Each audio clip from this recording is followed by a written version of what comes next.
May dumating nga tayong parcel ngayon. So, I order natin sa TikTok. I-unbox na natin. Murang-mura ko lang po itong nabili. For only 54 pesos. Buy one, take one.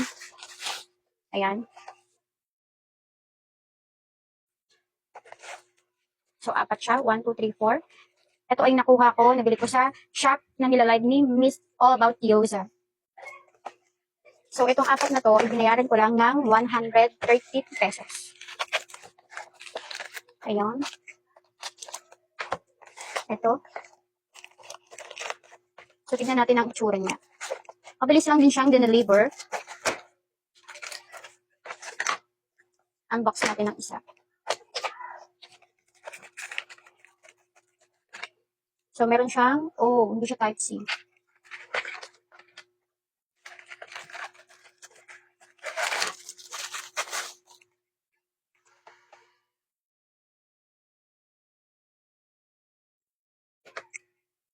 So, tignan natin kung gaano siya kalakas. Try natin. Malakas na din. So, pag nalobat ang isa, i-charge lang ni Baby Shark ng kanyang fun at meron na siyang kapalitan. So, ito, pag tayo nainitan, ito lang tayo may fun, di ba? Ganyan-ganyan lang yan. Di ba? And, madali lang po siyang i-charge. Sobrang bilis lang din niya ma-full charge. At ang kagandahan pa nito ay pwede mo daw to kung hindi mo siya gagamitin. Basta i-charge mo lang siya. Kahit 2 to 3 months mo pa siyang hindi gamitin. Basta at least once a month, i-charge mo ng fully charge.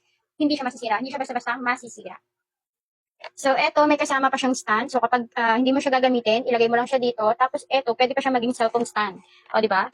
Double purpose na siya. May fan ka na, may stander ka pa. Ayan, sabi ni Junakis, stander. Ayan, o. Di ba? Pwede mo siyang maging cellphone stand. Pwede ka na manood habang pinapaandar mo to. Di ba?